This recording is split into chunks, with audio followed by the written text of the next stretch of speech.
Hi everyone.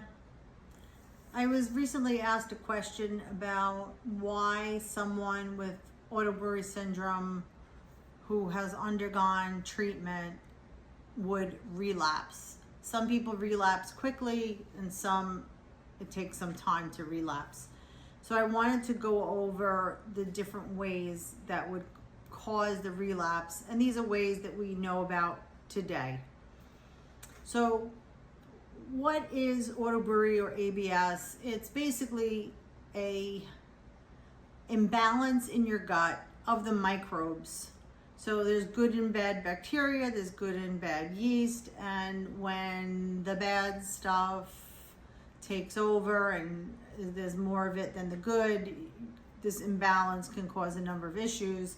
And with people who are developing Brewery, they are developing fermenting strains. So a couple of things that might cause the relapse. One is the original strains were not completely eradicated. Now there could be yeast or bacteria that ferment in the mouth, which is Brewery syndrome. Could be in the upper or lower intestines. It could also be in the bladder, and it can be in all of those locations. And sometimes when you get cultures done, not everything is identified, but medical providers are doing a really good job with prescribing an antibiotic or with a antifungal to try to get rid of what's there. And it's not always 100% that it's going to work, like everything's gone. And staying on the diet is extremely important because you don't want to feed those microbes and have others that may not have been identified start growing. So that could have happened too. So you want to absolutely stay on a very strict diet during treatment.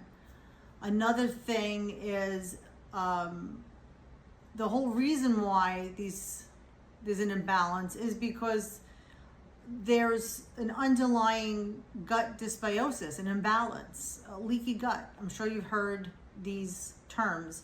It wasn't corrected. So treating ABS is actually two parts. It's one part where you kind of kill off what's there, but then there's a second part where you need to follow up with what we would recommend a functional medicine provider that would give you the vitamins, minerals, the diet, very important with a licensed nutritionist, and probiotics, maybe even prebiotics, maybe